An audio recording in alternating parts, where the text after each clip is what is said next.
Men bitta narsani yutolmayman. Yolg'on ko'payib ketyapti. Nimaga desangiz, aka, qizga borsangiz birontasini ko'rasizda, misol uchun bunday narsa ko'rmaysiz. Nimaga?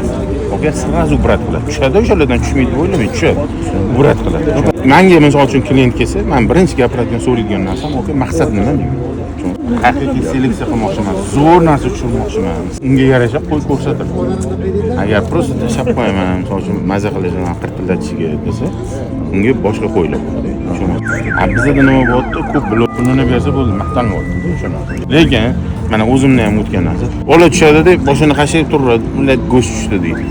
To'g'risi-da, men misol uchun biron marta alqoramda zo'r narsa dedim. Endi mana 3-yilda yaxshi natija kutamiz. Endi mana tushunganim uchun mana ko'rib turib, o'sha endi yaxshi narsa tushib, ko'ngil sal xotirjam bo'ladi. Ungacha yevrib jongacha. Lekin mana shu narsani gapirsam, ko'pchiligi tegib ketib qoladi mana bunaqa. Mana yomon aytdim, haqiqat aytdim. Mana buni misol uchun 5000 dollar senga qilib beraman deydi. Tushunmayman. Bo'ldi, mana oldim uni, qo'lidan qo'shaman. Zo'r narsa tushadi dedim. Kutaman, tushadi, asab buziladi. Ko'rib.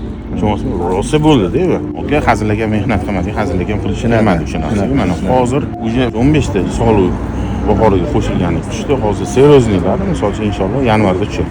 O'shani o'zida misol uchun ko'ngilni to'ldiryapti-da, tushayotgan narsa. Mana Dilshod degan qo'zi 20 dollarga qirg'izga sotdilar. Qirg'iz misol uchun tim bo'li zamin qanaqa odam bilasiz. Qanaqa tushunadi? Shu sotib oldi. Akitimi, sotib oldimi? Bu narsa chiqyapti, demak sotib oladi. O'sha qo'zini O'zbekistonga 10 mingga shu qo'zini predlagat qildilar Dilshod degan. Olishmadi. Olmadi hech kim. Bizda nima olmaydi? Anaqa deydi, "Ya, bo'lmaydi bu. Men undan zo'rini senga olib beraman" deydi. Lekin o'sha bo'ldi, yeb qo'ygani bo'ladi o'sha. Yangi boshlayotgan odam ko'p-da. Lekin o'sha hafsalasi pir bo'lib yeysiz bo'ladi. Shunaqa. Xudo xolisi O'zbekistonni naslli qo'ylari ko'payishiga hissa qo'shishlik hammamizga nasib etsin. Yo Robbim, to'g'ri yo'ldan o'zing adashtirmagin. Iymonimizni salomat qilgin. Farzandlarimizga bosh bo'lishini nasib etsin. Kelgusida yana mana shunaqa chiroyli ko'rgazmalarda yig'ilishlikni barchamizga nasib etsin. Hasbiyallohu la ilaha illa huva alayhi tavakkaltu robbil arshil azim. Bi rahmatika ya